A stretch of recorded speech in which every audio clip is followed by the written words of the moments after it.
ಕಳಿಸ್ಬೋದು. ಪ್ರಪೋಸಲ್ ಕಳಿಸಿದಾಗ ಅಲ್ಲಿ ಅನುಮೋದನೆ ಆಯ್ತು ಅಂತಂದ್ರೆ ನಾವು ಅಧಿಕಾರಿ ವೃಂದದವರಲ್ಲಿ ಮತ್ತೆ ಜನಪ್ರತಿನಿಧಿಗಳಲ್ಲಿ ವಿನಂತಿ ಮಾಡ್ಕೊಳ್ಳೋದೇನೆಂದ್ರೆ, ಈಗ ನಮ್ಮ ಗ್ರಾಮ ಸಭೆಗೆ ನಮ್ಮ ಗ್ರಾಮದಿಂದ ಮತ್ತೆ ಗ್ರಾಮ ಪಂಚಾಯತಿ ವ್ಯಾಪ್ತಿಯಿಂದ ನಮ್ಮ ಬೆಸ್ಮನಹಳ್ಳಿ ಗ್ರಾಮದ ಸರ್ವೆ ನಂಬರ್ 8ರಲ್ಲಿ 2015 ಇಸ್ವಿಯಲ್ಲಿ ನಿವೇಶನಗಳನ್ನು ಹಂಚಿಕೆ ಮಾಡಿರ್ತೀರ ಅರ್ಹ ಫಲಾನುಭವಿಗಳಿಗೆ. 10 ವರ್ಷ ಆದ್ರೂ ಇದುವರೆಗೂ ಅವರಿಗೆ ಒಂದು ಖಾತೆಗಳನ್ನು ಮಾಡಿಕೊಟ್ಟಿಲ್ಲ. ದಯವಿಟ್ಟು ಆ ಖಾತೆ ಮಾಡ್ಕೊಡೋದ್ರ ಬಗ್ಗೆ ಗಮನ ಹರಿಸಿ. ಅದು ಏನು ತೊಂದರೆ ಇದೆ ಅದನ್ನು ರೆಕ್ಟಿಫೈ ಮಾಡಿ ಮಾಡಿಕೊಡಿ. ಅದ್ರ ಜೊತೆಗೆ ನಮ್ಮ ಪಂಚಾಯತ್ ವ್ಯಾಪ್ತಿಯಲ್ಲಿರೋ ಸುಮಾರು ಜನ ಈಗ ಅನೇಕ ದಿನ ವಿಕಲಚೇತನರು ಇಲ್ಲಿ ಬಂದಿದ್ದಾರೆ. ಅವರಿಗೆ ತಮ್ಮ ಒಂದು ಪಂಚಾಯತಿ ಆಡಳಿತದಿಂದ 5% ಅನುದಾನದಲ್ಲಿ ಅವರಿಗೆ ಏನು ಒಂದು ಸೇವಾ ಸೌಲಭ್ಯಗಳು ಏನು ಕಲ್ಪಿಸಬೇಕು ಅದು ದಯವಿಟ್ಟು ಕಲ್ಪಿಸ್ಕೊಡ್ಬೇಕಂತೇಳಿ ನಾನು ವಿನಂತಿ ಮಾಡ್ಕೊಳ್ತೀನಿ.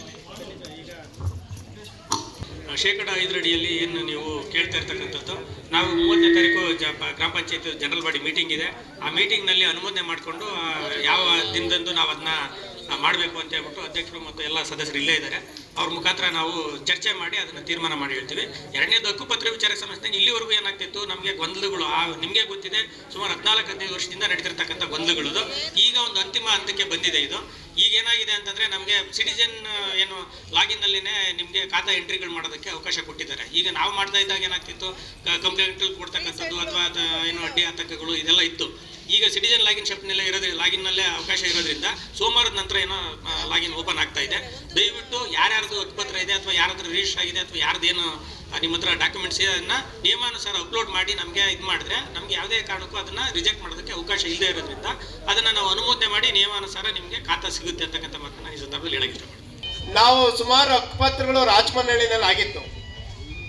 ಸರ್ಕಾರದಿಂದ ಏನು ಹಕ್ಕುಪತ್ರಗಳು ಬಂದಿತ್ತು ಅದನ್ನ ಈ ಖಾತಾ ಮಾಡಿದ್ರೆ ಏನು ಫಲಾನುಭವಿಗಳಿಗೆ ಆ ಒಂದು ಪತ್ರ ಸೇರುತ್ತೆ ಅನ್ನೋದನ್ನ ಸರ್ಕಾರದಿಂದ ತಾವು ಮಂಡಿಸಿದ್ರಿ. ಅದು ತಮ್ಮಲ್ಲಿ ಕೊಟ್ರೆ ಈ ಖಾತಾ ರಿಲೀಸ್ ಆಗುತ್ತೆ ಅಂತ ನಾನು ಮೊನ್ನೆ ಸರ್ ಹತ್ರ ಒಂದ್ಸಲ ಹೋಗಿ ಮಾತಾಡಿದ್ದಕ್ಕೆ ಸರ್ ನೆಕ್ಸ್ಟ್ ವಾರದಲ್ಲಿ ಕೊಟ್ಬಿಡ್ತೀನಿ ಅಂತ ನಮಗೆ ಹೇಳಿ ಕಳಿಸ್ರು. ಅದು ದಯವಿಟ್ಟು ನನಗೆ ಏನು ನಮ್ಮ ರಾಜಮಹಳ್ಳಿ ಜನತಾ ಕಾಲೋನಿ ಅವ್ರಿಗೆ ಹಕ್ಕುಪತ್ರಗಳು ಇನ್ನು ಈ ಖಾತಾ ಬಂದಿಲ್ಲ ಸರ್. ಸುಮಾರು ಒಂದು 20 ಜನಕ್ಕೆ ಏನಾಗಿದೆ ಅಂತಂದ್ರೆ ಎಲ್ಲ ಮಾಡಿಫಿಕೇಶನ್ ನಡೀತಾ ಇತ್ತು, ಹಾಗಾಗಿ ಪೆಂಡಿಂಗ್ ಆಗಿದೆ.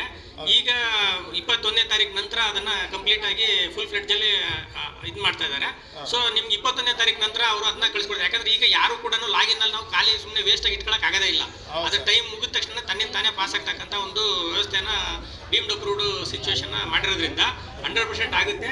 ತಾಂತ್ರಿಕ ಕಾರಣದಿಂದಾಗಿ ಪೆಂಡಿಂಗ್ ಆಗಿರ್ತಕ್ಕಂಥದ್ದು ನಿಮ್ದೊಂದು ಅಂತ ಅಲ್ಲ, ಗ್ರಾಮ ಪಂಚಾಯತಿ ವ್ಯಾಪ್ತಿಯಲ್ಲ ಎಲ್ಲಾ ಪಂಚಾಯತಿಗಳಲ್ಲೂ ಕೂಡ ಈ ತಾಂತ್ರಿಕ ತೊಂದರೆ ಆಗಿರ್ತಕ್ಕಂಥದ್ದು. ಈಗ ಸರಿ ಮಾಡಿದ್ದಾರೆ 21ನೇ ತಾರೀಕು ನಂತರ ಅಂತ ಹೇಳಿದ್ದಾರೆ. ಮೇ ಬಿ ಸೋಮವಾರದಿಂದ ಇದಾಗುತ್ತೆ. 100% ಅದನ್ನ ಆದ ತಕ್ಷಣ ನಿಮ್ಗೆ. ಮತ್ತೆ ಇನ್ನೊಂದೇನಂತಂದ್ರೆ, ಅವು ಯಾವುದೇ ಒಂದು ಏನು ನಾವು ಖಾತಾ ಎಂಟ್ರಿ ಮಾಡಿರ್ತಕ್ಕಂಥದ್ದನ್ನ ಬೇರೆ ನಮ್ಗೆ ಇಷ್ಟ ಬಂದಿದ್ದನ್ನ ಎಂಟ್ರಿ ಮಾಡಕ್ ಆಗಲ್ಲ. ಯಾವುದು ಮೊದಲನೇದಾಗಿ ಎಂಟ್ರಿ ಮಾಡಿ ಕಳಿಸಿರ್ತಕ್ಕಂಥದ್ದು ನಾವು ಕಳಿಸಿದ ಮೇಲೆನೆ ಬೇರೆ ಕಳ್ಸಕ್ಕಾಗಲ್ಲ. ಸೊ ಹಾಗಾಗಿ ಯಾವುದನ್ನು ಕೂಡ ಅಲ್ಲಿ ಪೆಂಡಿಂಗ್ ಇಡಕ್ಕೆ ಅವಕಾಶ ಇಲ್ಲ. ಸೋಮವಾರದ ನಂತರ ನಾನು ನಿಮ್ಗೆ 100% ಮುಗಿಸ್ಕೊಡ್ತೀವಿ. ಯಾಕಂದ್ರೆ ನಾವು ಹಂತದಲ್ಲಿ ಎಲ್ಲ ಮುಗಿದಿದೆ ಕೆಲಸ. ಅಪ್ರೂವಲ್ ಆದ ತಕ್ಷಣ ಅಪ್ರೂವಲ್ ಆಗುತ್ತೆ. ಅದನ್ನ ಕೃಷ್ಣಪ್ಪನವರು ಸ್ವಲ್ಪ ಮಾಹಿತಿ ಆಲ್ರೆಡಿ ಕೆರೆ ಡೆವಲಪ್ಮೆಂಟ್ ಇವಾಗ ನೋಡಕ್ಕೆ ಸ್ಟಾರ್ಟ್ ಆಗಿದೆ ಕೆಲಸ. ಅದಾದ್ಮೇಲೆ ಇನ್ನೊಂದು ದಾರಿ ಕೇಳಿದ್ರು ಅವರು, ಅದು ಮಾಡ್ತಾ ಇದಾರೆ. ಒಟ್ಟಿಗೆ ಒಂದೊಂದ್ಸಾರಿ ಮಾಡೋಕ್ಕಾಗಲ್ಲ. ಆಲ್ಮೋಸ್ಟ್ ಎಲ್ಲ ಮಾಡ್ತಾ ಇದ್ವಿ. ಇವತ್ತು ಸ್ಮಶಾನ ದಾರಿನೂ ಮಾಡ್ತಾ ಇದ್ದೀವಿ. ಒಂದೇ ಸಾರಿ ಎಲ್ಲ ಮಾಡೋಕ್ಕಾಗ್ತಾ ಇಲ್ಲ, ಮಾಡ್ತಾ ಇದ್ದೀವಿ. ಪ್ರೋಗ್ರೆಸ್ ಇದೆ. ನಾವು ದಯವಿಟ್ಟು ಸಹಕರಿಸಬೇಕು. ನಾವು ಶಾಸಕರಿಗೆ ಅರ್ಜಿ ಕೊಡಬೇಕು ಅಂತ ಮಾತಾಡ್ಕೊಂಡಿದ್ರಿ. ಕೆರೆ ಶುದ್ಧೀಕರಣಕ್ಕೆ, ಕೆರೆ ಕಟ್ಟೆಗೆ ಅಲ್ಲಿ ಶಾಸಕರಿಂದ ಅನುದಾನ ಇದೆ. ಆದ್ರೆ ನೀವು ಪಂಚಾಯತಿ ಅವರ ಅಧಿಕಾರಿಗಳು ಮಾತಾಡಿ ಅದನ್ನ ಅನುದಾನ ತರ್ರಿ. ಈಗ ನಮ್ಮ ಗ್ರಾಮ ಪಂಚಾಯತಿ ಅನುದಾನ ಹೊರತುಪಡಿಸಿ ಬೇರೆ ಇಲಾಖೆ ಅನುದಾನಗಳು ಲಭ್ಯ ಇದೆ ಅನ್ನೋದಾದ್ರೆ ನಾವು ಈ ಗ್ರಾಮ ಸಭಾ ನಡವಳಿಯನ್ನ ಅದನ್ನ ಲಗತ್ತಿಸಿ ಖಂಡಿತ ಅನುದಾನ ಹೇಳ್ತೀವಿ. ಈಗ ಮಣ್ಣು ಎಲ್ಲ ಕ್ಲೀನ್ ಮಾಡಿಸಿದ್ದೀರಾ ಸರಿ. ನಾನು ನೋಡಿದೆ, ಹೋಗಿದ್ದೆ, ನಿನ್ನೆ ಎಲ್ಲ ಹೋಗಿದ್ದೆ. ಅದು ಜಿಲ್ಲಿ ಆಗ್ತಿದ್ದು ಎಷ್ಟಿದ್ ಮಾಡಿದ್ರು ಒಂದು ಮಳೆ ಬಿತ್ತಂದ್ರೆ ನೀವು ಹಾಕಿರೋ ಮಣ್ಣು ಏನು ನಿಲ್ಲಲ್ಲ. ಆಮೇಲೆ ಇಲ್ಲಿ ಮೋರ್ವೆ ಹತ್ರ ಒಂದು ಪೈಪ್ ಲೈನ್ ಹಾಕ್ಬಿಡ್ರಿ. ಪೈಪ್ ಲೈನ್ ಹತ್ರ ಕೆರೆ ಪ್ರೋಗ್ರೆಸ್ ಮಾಡ್ತಾ ಇದ್ದೀವಿ. ಬ್ರದರ್, ಈಗ ಕಟ್ಟೆ ಬಗ್ಗೆ ಅಷ್ಟು ನೋಡಿ. ನೀವು ಸಭೆ ಮುಗಿದ್ಮೇಲೆ ದಯವಿಟ್ಟು ಇಲ್ಲಿ ಬರೆಸಿಬಿಡಿ ನೀವು ನೀಟಾಗಿ ಬರ್ಸಿ. ನೀವು ಏನೇನ್ ಇದು ಕಾರ್ಯಕ್ರಮಗಳು ಕೆರೆಗೆ ನೀರ್ ಬಂತಂದ್ರೆ ಸ್ವಲ್ಪ ಕೂಡ ಕಟ್ಟೆ ಇರಲ್ಲ. ಕಟ್ಟೆ ಕಿತ್ಕೊಂಡು ಹೋಯ್ತಂದ್ರೆ ನಿಮ್ಗೆ ಗೊತ್ತು ಊರುಗಳಿಗೆ ಎಷ್ಟು ತೊಂದರೆ ಆಗ್ತದೆ. ಇಲ್ಲ ಇಲ್ಲ ಇಲ್ಲ, ನಮ್ಮ ಅವಧಿನೆಲ್ಲ ಬೇಗ ಮಾಡಿಸ್ತೀನಿ. ಅದನ್ನ ಆಲ್ರೆಡಿ ಸ್ಟಾರ್ಟ್ ಮಾಡಿ. ಹೆಂಗು ಬೇಸಿಗೆ ನೋಡ್ರಿ. ಏನ್ ಕಾರಣಕ್ಕೆ ಪಾಠ ಆಗ್ತದ್ರ ಅಂತ ಸ್ವಲ್ಪ ಮಾಹಿತಿ ಕೊಡ್ರಿ ನಮ್ಗೆ ದಯವಿಟ್ಟು. ಸರಿ ಸರ್, ಎಲ್ಲಾರ್ಗು ಸೈಟ್ ಕೊಟ್ಟಾರಲ್ಲ, ನಾವು ಮೀಟಿಂಗ್ ಬರ್ತೀನಿ, ಎಲ್ಲಕ್ಕೂ ಸರ್ವೆ ನಂಬರ್ ಇಟ್ರಲ್ಲಿ ಗೋಮಳ ಸರ್ವೆ ನಂಬರ್ ಇಟ್ಟು ಸರ್. ಅಷ್ಟೇ ಇಷ್ಟೇ ಇರ್ತಾರೆ ಸರ್ ಪಂಚಾಯತ್. ಸರ್ವೆ ನಂಬರ್ 8ರಲ್ಲಿ ಗೋಮಳ ಇದೆ. ಅದರಲ್ಲಿ ಖಾಸಗಿಯವರು 1 ಎಕರೆ ರಿಜಿಸ್ಟರ್ ಮಾಡ್ಕೊಂಡಿದ್ದಾರೆ, ಖಾತೆ ಮಾಡ್ಕೊಂಡಿದ್ದಾರೆ. ಬರೀ ಅವ್ರಿಗೆ ಸಪೋರ್ಟ್ ಮಾಡ್ತಾ ಇದ್ದಾರೆ. ದಯವಿಟ್ಟು ಅದು ಸರ್ವೆ ಮಾಡಿಸ್ರಿ. SKT ಜಗದೀಶ್ ಅಂದ್ಬಿಟ್ಟು ಕಾಂಪೌಂಡರ್ ಹಾಕೊಂಡಿದ್ದಾರೆ. ದಯವಿಟ್ಟು ರೆವಿನ್ಯೂ ಡಿಪಾರ್ಟ್ಮೆಂಟ್ ಸರ್, ಅದು ರೆವಿನ್ಯೂ ಡಿಪಾರ್ಟ್ಮೆಂಟ್ ಅವರೇ ಮಾಡ್ತಾರೆ. ಸಚಿನ್ ಅವರೇ, ಸರ್ವೆ ನಂಬರ್ 8 ಗೋಮಳ. ಬರ್ರಿ. ದಯವಿಟ್ಟು ಸರ್ವೆ ಮಾಡಿ ಅದನ್ನೆಲ್ಲ ಬಿಡಿಸ್ರಿ. ಅದೇ ಸೈಟ್ ಕಾಗ್ತದೆ, ಎಲ್ಲರಿಗೂ ಹೋಗ್ತಾ ಇದ್ದಲ್ಲ. ಅವ್ರು ಕೂಡ ಕಾಸು ತಗೊಳ್ಳೋದು ಬಂದು ಖರ್ಚು ಮಾಡ್ಕೊಂಡು ಆರಾಮಾಗಿದ್ರೆ ಆಗ್ತೈತಾ? ಮಾಡ್ರಿ, ಸರ್ವೆ ಮಾಡ್ರಿ, ಬಿಡಿಸ್ರಿ, ಕಾಂಪೌಂಡ್ ಹೊಡೆದ್ರಿ. ಹೊಡೆದಾಕ್ರೆ 100 ಸಾವಿರ 50 ಸೈಟ್ ಆಯ್ತದೆ ಸರ್. ಅದು ಈಗ ಈ ಗಮನ ಏನ್ ಗೊತ್ತಾ, ಆಗಿದೆ ಸರ್. ಗಡಿನೇ ಬಿಡಿಸಿ ಸರ್. ಅದು ಸರಿ, ಅದು ಅವ್ರು ಸ್ವಲ್ಪ ಹೊಸ ಸರ್ವೆ ನಂಬರ್ ಮಾಡ್ಕೊಂಡು ಕೋಡಿ ಮಾಡ್ಕೊಂಡು ಹೊಸ ಸರ್ವೆ ಮಾಡ್ಕೊಂಡು ಅವರೆಲ್ಲ ಕಾಂಪೌಂಡ್ ಹೊಡೆಯಕ್ಕೆ ಹೋದ್ರೆ ನಮ್ಮ ಮೇಲೆ ಕಂಪ್ಲೇಂಟ್ ಕೊಡ್ತಾರೆ. ಜನ ಪೊಲೀಸ್ ಇಲಾಖೆಯಲ್ಲಿ ಹೋಗಿ ನಮ್ಮನ್ನ ರೆಕಮೆಂಡ್ ಮಾಡಿ ದುಡ್ಡು ಕೊಟ್ಟು ಹೊಡಿಸ್ತಾರೆ ಬೇಕಂದ್ರೆ. ಸರಿ, ಆ ತರ ಜನ ಇದ್ದಾರೆ ನಮ್ಮೂರಲ್ಲಿ. ದಯವಿಟ್ಟು ಆ ಕೆಲಸ ಮಾಡ್ರಿ ನೀವು. ಸರ್ವೆ ನಂಬರ್ 8 ಗಡಿ ಮಾಡ್ರಿ. ನಾವು ಸರ್ವೆಗೆ ಬರೀತೀವಿ. ಹಾ, ಒಂದು ಇಲ್ಲಿಂದ ಒಂದು 50 ಮೀಟ್ರು. ಈಗ ಹಾಕೊಂಡಿದ್ರೆ ಅನ್ನೋದು ಈ ಹಿಂದೆ ಕಾಮಗಾರಿಗಳನ್ನ ಮೆಂಬರ್ಗಳು ಯಾರು ಅವರು ಸೆಲೆಕ್ಟ್ ಕೆಲ್ಸ ಮಾಡ್ತಾ ಇದ್ರು, ಆ ಮಾಡ್ತಾರೆ. ಕಾಮಗಾರಿಗಳನ್ನ ನಮ್ಗೆ ಕೊಡ್ತಾ ಇದ್ದಿದ್ದು. ಈಗ ಸರ್, ನಾವು ಹೇಳಿದಿರಿ, ಕಾಮಗಾರಿ ಬರ್ಸಿದಿರಿ, ವರ್ಗ ಒಂದ್ರಲ್ಲಿ ಹಾಕ್ಸಿದಿರಿ, ಕ್ಯಾನ್ಸಲ್ ಮಾಡಿದ್ರೆ ಯಾಕೆ ಮಾಡ್ಬೇಕು ಅಂತ ಕ್ಯಾನ್ಸಲ್ ಮಾಡವ್ರೆ. ಯಾಕೆ ಮಾಡ್ಬೇಕು? ಕ್ಯಾನ್ಸಲ್ ಆಗಿದೆಯಾ? ಕ್ಯಾನ್ಸಲ್ ಮಾಡವ್ರೆ. ದಯವಿಟ್ಟು ಸುಮ್ಮನೆ ಇರಬೇಕು. ಇಲ್ಲ, ಕ್ಯಾನ್ಸಲ್ ಆಗಿರೋದ್ರ ಬಗ್ಗೆ ನಮ್ಗೆ ಮಾಹಿತಿ ಇಲ್ಲ. ಈಗ ಕಾಮಗಾರಿನ ಈಗ ಇವ್ರ ಅನುದಾನದಲ್ಲಿ ಇಬ್ರು ಮೆಂಬರ್ ಇದ್ದಾರೆ ಊರವರು, ಅವರು ಅನುದಾನಗಳಲ್ಲಿ ನಾವು ಸೇರಿಸ್ಕೊಳ್ತೀವಿ. ಈ ಸಾರಿ ಬರ್ದಿದ್ದೀವಿ ಸರ್. ಬರ್ತಿದ್ದೀರಾ? ಬರ್ಕೊಂಡು ಮಾಡ್ತೀವಿ. ಮಾಡೋದು, ರಿಯಾಯಿತಿ ದರದಲ್ಲಿ ವಿತರಣೆ ಮಾಡೋದು. ಮಿಕ್ಕಿದ್ದೆಲ್ಲ ಮರ ಕಟಿಂಗು ಮತ್ತೆ land dispute, forest related land dispute ಎಲ್ಲ ಪ್ರಾದೇಶಿಕ ಅರಣ್ಯವನ್ನ ನೋಡ್ಕೊತಾರೆ. ಅದು ನನ್ಗ ಒಂದು ಏನಂದ್ರೆ ತಮ್ಮ ಒಂದು ಈ ಸಂದರ್ಭದಲ್ಲಿ ಈಗ ನಮ್ಮದು ರಾಜಮಹಳ್ಳಿ ಕೆರೆಯಲ್ಲಿ ಹಾ ಸರ್, ಬಹಳ ಎತ್ತರವಾಗಿ ಬೆಳೆದು ಮರಗಳು ಒಣಗಿ ಬಿಡ್ತಾ ಇದೆ. ಅದನ್ನ ಕಟಾವ್ ಮಾಡಿ ಪಂಚಾಯತಿ ಲೆವೆಲ್ಗಾದ್ರೂ ಉಪಯೋಗಿಸ್ಕೊಳ್ಳುವಂಥದ್ದು, ಅಥವಾ ಆ ಗ್ರಾಮಕ್ಕೆ ಮೂಲಭೂತ ಸೌಕರ್ಯಗಳನ್ನ ಒದಗಿಸ್ಕೊಳಕಾದ್ರೂ ಏನು ಅನುಕೂಲ ಮಾಡುವಂಥದ್ದು. ಕೊಡ್ಬೋದು ಸರ್. ಈಗ ಪಂಚಾಯತಿಯಿಂದ ರಿಕ್ವೆಸ್ಟ್ ಕೊಟ್ಟು ಅದನ್ನ ಟೆಂಡರ್ ಕೊಟ್ಟು ಸೇಲ್ ಮಾಡಿ ಅದ್ರ ಇದನ್ನ ಇದು ಮಾಡ್ಕೋಬಹುದು. ಅದನ್ನ ಅಲ್ಲಿ ಕೊಡಿ. ಹೇಳಿ, ಕೆರೆಯಲ್ಲಿರ್ತಕ್ಕಂಥ ಮರಗಳ ಬಗ್ಗೆ ಅಲ್ವಾ? ಹೌದು ಸರ್.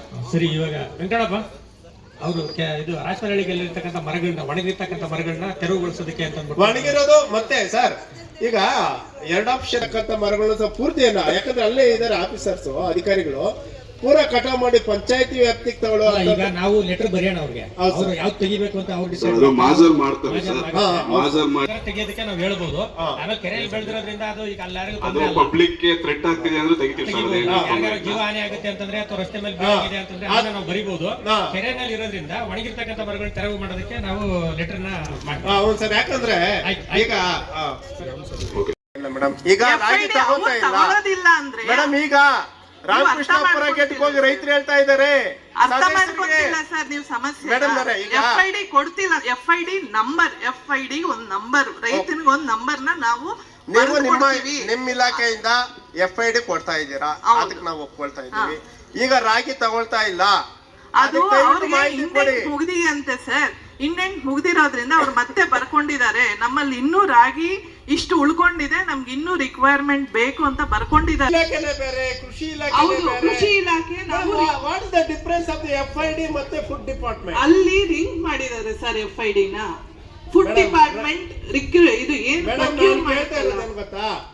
ದಯವಿಟ್ಟು ರೈತರಿಗೆ ದಿಕ್ಕು ತಪ್ಪಿಸುವಂತ ಕೆಲಸ ಮಾಡಬೇಡಿ. ದಿಕ್ಕು ತಪ್ಪಿಸ್ತಿಲ್ಲ ಸರ್, ನಿಮ್ಗೆ ಅರ್ಥ ಆಗ್ತಿಲ್ಲ ಅನ್ಸುತ್ತೆ. ಫುಡ್ ಡಿಪಾರ್ಟ್ಮೆಂಟ್ ಅವರು FID ರೈತ ಅನ್ನೋ ಸರಿ ಮೇಡಮ್, ಈಗ ನೀವು ತಗೊಳ್ತಾ ಇದ್ದೀರಾ ಇಲ್ಲ ಅಂತ ಹೇಳ್ಬಿಡಿ ಸಾಕು. ಇಲ್ಲ, ಅದು ಫುಡ್ ಡಿಪಾರ್ಟ್ಮೆಂಟ್ ಅವರು ಕೃಷಿ ಇಲಾಖೆ ಬೇರೆ ಬೇರೆ ಇದೆ. ಅದೇನ ಇಲಾಖೆ ಬೇರೆ ಇದೆ ಅಂತ ಹೇಳ್ತಾ ಇದಾರೆ. ನಾವು ನಿಮ್ದು ಅದೇನು ಇದೆ ಬರೆದ್ರೆ ಬರ್ಸಿ, ನಾನು ಅಲ್ಲಿ ಕಂಪ್ಲೇಂಟ್ ಅದ್ರ ಜೊತೆಗೆ ನಾನು ನಡವಳಿ ಮಾಡ್ಬಿಟ್ಟು ಕಳ್ಸಿಕೊಡ್ತೀನಿ. ಸರಿ ಮೇಡಮ್, ಮಾತಾಡಿ. ಏರ್ ಹೌಸ್ ಅವ್ರು ಬೇರೆ, ಗಲೀಜ್ ನೀರು ಬೇರೆ ದಾರಿಗೆ ಬಿಡ್ತಾ ಇದ್ದಾರೆ. ಯಾವುದೇ ಊರಲ್ಲಿ ಹೋದ್ರೂ ಸಿಮೆಂಟ್ ರೋಡ್ ಇದೆ ಕೆರೆಗ. ನಮ್ಮೂರಲ್ಲಿ ಸಿಮೆಂಟ್ ರೋಡ್ ಇಲ್ಲ. ಏನಾರ ಸಪೋಸ್ ಮಳೆ ಬಿತ್ತಂದ್ರೆ ನೋಡ್ಕೊಂಡು ಹೋಗೋಕ್ಕೂ ಆಗಲ್ಲ, ಕೆಸರು ಏನೋ ಕೊಯ್ದುಣ್ಬೋದು, ಹೆಚ್ಚು ಕಮ್ಮಿ ಗದ್ದೆ ಮಾಡಿಬಿಡ್ಬೋದು. ಆ ಪೊಸಿಷನ್ ಬರ್ತದೆ. ಈಗ ನಮ್ಮ ಕೃಷ್ಣಣ್ಣವರೇ ಟ್ಯಾಕ್ಟ್ರಲ್ಲಿ ಹೋಗಿ ಬರ್ತಾರೆ, ನಡ್ಕೊಂಡು ಹೋಗೋಕ್ಕಾಗಲ್ಲ, ಒಂದು ಟೂ ವೀಲರ್ ಹೋಗೋಕ್ಕಾಗಲ್ಲ. ನಾವು ಎಷ್ಟು ಸತಿ ಹೋಗಿ ರೋಡಲ್ಲಿ ಬಿದ್ದಿದ್ದೀವಿ ಅಂದರೆ, ಈಗ ನಮ್ದು ಒಂದು ಟ್ಯಾಕ್ಟ್ರಿ ಇದೆ, ಟ್ಯಾಕ್ಟ್ರಿಯಲ್ಲಿ ಹೋಗ್ಬಿಟ್ಟು ಬರ್ತೀವಿ. ಪ್ರತಿಯೊಬ್ಬರು ಟ್ಯಾಕ್ಟ್ರಿ ಇಟ್ಟಿರ್ತಾರ. ಹಸುಗಳು ಹೋಗ್ಬೇಕಂದ್ರೆ ಕಷ್ಟ, ಒಂದು ಕುರಿ ಹೋಗೋಕ್ಕಾಗಲ್ಲ, ಒಂದು ಹಸು ಹೋಗೋಕ್ಕಾಗಲ್ಲ, ತುಂಬ ಕಷ್ಟ ಸರ್. ಅದು ಸ್ವಲ್ಪ ಪರಿಹಾರ ಮಾಡಿಕೊಡಿ ಸರ್. ಖಂಡಿತ. ಈಗ ಏನು ಗಲೀಜ್ ನೀರು ಬಿಡ್ತಾರೆ ಅಂತ ಹೇಳಿದ್ರೆ ಅವರಿಗೆ ನಾವು ನೋಟಿಸ್ ಕೊಡ್ತಕ್ಕಂಥದ್ದು, ನೋಟಿಸ್ ಏನಿಲ್ಲ ಸರ್, ಅದನ್ನ ವಿಚಾರಿಸ್ತೀವಿ. ಅದನ್ನ ಒಂದು. ಎರಡನೇದು, ಈ ಸರಿ ಈಗಿಂದ ನಮಗೆ ರಸ್ತೆ ಪ್ರಾಬ್ಲಮ್ ಆದಾಗ ನಿಮ್ಮ ವಾಟರ್ ಮ್ಯಾನ್ ಮುಖಾಂತರ ನಾವು JCB ಕಳಿಸ್ಬಿಟ್ಟು 2 ಸರಿ ನಾನು ರೆಡಿ ಮಾಡಿಸಿದ್ದೆ. ನಾನು ಸರ್ವೆ ಒಂದು ಆಗಬೇಕಿದೆ, ರಸ್ತೆ ನಮ್ಗೆ ಎಷ್ಟಿದೆ ಸಿಗುತ್ತೆ ಏನಂತಕ್ಕಂಥದ್ದು ಒಂದು ಅವ್ರಿಗೆ ನಾವು ಒಂದು ಪ್ರಪೋಸಲ್ ಕೊಡ್ತೀವಿ. ರಸ್ತೆಗಳನ್ನ ಮಾಡಲಿಕ್ಕೆ ನಮಗೆ ಇದು ಏನು ಅನುಕೂಲ ಇದೆ ಅಂತಕ್ಕಂಥದ್ದು ನೋಡಿ ನಾವು ಖಂಡಿತ ಸ್ವಲ್ಪ ಜಲ್ಲಿ ಹಾಕಿಸ್ತಾರೆ. ತಾತ್ಕಾಲಿಕವಾಗಿ ಏನು ಮಾಡ್ಬೋದು ಅದನ್ನ ನಾವು ಈ ಮೀಟಿಂಗ್ ಅಲ್ಲಿ ಏನು ಡಿಸ್ಕಸ್ ಮಾಡ್ತೀವಿ, ಪ್ರಯತ್ನ ಮಾಡ್ತೀವಿ ಖಂಡಿತ. ಅದು ಸ್ವಲ್ಪ ನೋಡಿ ಸರ್ ದಯವಿಟ್ಟು. ಆಯ್ತು. ಏನು ನಮ್ಮ ಕೊಡ್ಲೇಬೇಕು. ರೆವಿನ್ಯೂ ಇಲಾಖೆ ಒಂದ್ ಸರ್ಕಾರ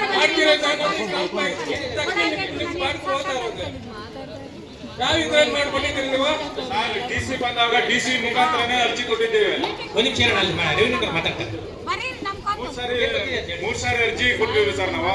ದಯವಿಟ್ಟು ರೆವಿನ್ಯೂ ರಿಲೀಸ್ ಗೌರ್ಮೆಂಟ್ ಜಾಗ ಎಲ್ಲೆಲ್ಲ ಇತ್ತು ಅಕ್ವೈರ್ ಮಾಡಿ ಸುಮ್ಮನೆ ಬಂದು ಹೇಳ್ತೀರ ಅಷ್ಟೇನೆ. ಅದು ಅಕ್ವೈರ್ ಮಾಡಲ್ಲ, ಏನು ಮಾಡಲ್ಲ. ಇಲ್ಲಿ ಗ್ರಾಮ ಪಂಚಾಯತ್ ಮುಗಿತಾ ಅಲ್ಲ ಇಲ್ಲ ಆಯ್ತಾ ಅಷ್ಟೇ ನಿಮ್ದು. ಅಲ್ಲಿ ರೆವಿನ್ಯೂ ಇದ್ದಾರೆ ಮಾತಾಡ್ತಾರೆ. ಕೊಟ್ಟಿದ್ದ ಅರ್ಜಿ ಎತ್ಕೊಂಡೋಗಿ ಇದ್ರಲ್ಲಿ ಹಾಕ್ಬಿಡೋದ ಎತ್ಕೊಂಡೋಗಿ ಮಾತಾಡ್ಲಿಕ್ಕೆ ಎಷ್ಟು ವರ್ಷಕ್ಕೆ ಇದು ಕೊಟ್ಟಿರೋದು? ಅದು ಕೊಟ್ಟಿದ್ದೀವಿ ನಾವು, DC ಆಫೀಸಿಗೆ ಕಳಿಸಿದ್ದೀವಿ.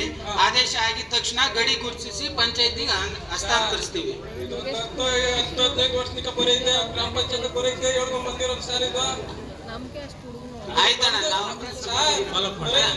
ಇಲ್ಲಿ ಮುಗಿತಾ ಅಷ್ಟೇ ನಿಮ್ದು. ಅಣ್ಣ ಈ ಸಾರಿ ಲೆಟರ್ ಕೊಡಿ, ನಾವೇ ಫಾಲೋ ಮಾಡಿ ಗಡಿ ಗುರುತಿಸಿ ಕೊಡ್ತೀವಿ ಸ್ಮಶಾನದ. ಸರಿ ಸರ್. ಇಲ್ಲಿಗಲ್ ಮನೆಗಳಿಗೆ ಮತ್ತೆ ಸೈಟ್ಗಳಿಗೆ ಕರೆಂಟು ಮತ್ತು ನೀರು ಕೊಡಬಾರ್ದು ಅಂತ. ಹಾಗಾಗಿ ಅದು ಇದಾಗಿದೆ. ಸರ್ಕಾರ ಈಗ ಇದು ಸೈಟು ಎಲ್ಲ ಸೈಟ್ನೂ ಇದು ಮಾಡಲಿಕ್ಕೆ ಖಾತೆ ಮಾಡಲಿಕ್ಕೆ ಈಗಾಗಲೇ ಬಿಟ್ಟಿದೆ. ಅದಾದ ತಕ್ಷಣ ಆಟೋಮೆಟಿಕ್ಕಾಗಿ ಅವೆಲ್ಲ ಲೀಗಲ್ ಆಗಿ ಬರ್ತವೆ. ನಿಮ್ಮೆಲ್ಲರಿಗೂ ಅದು ಸಿಗ್ತದೆ ಅಂತ ನಾನು ಹೇಳ್ತಾ ಇದ್ದೀನಿ. ಇಷ್ಟೇ ಹೇಳಿ ನನ್ನ ಭಾಷಣ ಮುಗಿಸ್ತೇನೆ. ನನ್ನ 2ನೇ ಬಾರಿ ಗೆಲ್ಲಿಸಿ ಓಟ್ ಮತವನ್ನು ಹಾಕಿ ಜಯಶೀಲರನ್ನ ಮಾಡಿದ್ದಕ್ಕೆ ತುಂಬ ವಂದನೆಗಳು. ಬೆಸ್ಕಾಂ ಅವ್ರಿಗೆ ಒಂದು ರಿಕ್ವೆಸ್ಟ್, ಇಲ್ಲಿರೋ ಟ್ರಾನ್ಸ್ಫರ್ ಚೇಂಜ್ ಮಾಡಿಸ್ಬೇಕು. ಆವಾಗವಾಗ ಫೀಸ್ ಹೋಗ್ತಾನೆ ಇರ್ತದೆ. ನೀವು ಒಂದೆದ್ದು ಒಂದೆಲ್ಲ ಇಟ್ಟಿದ್ದೀರಲ್ಲ, ಅದನ್ನು ತಗೊಂಡೋಗಿ ಇಟ್ಟುಬಿಡ್ರಿ.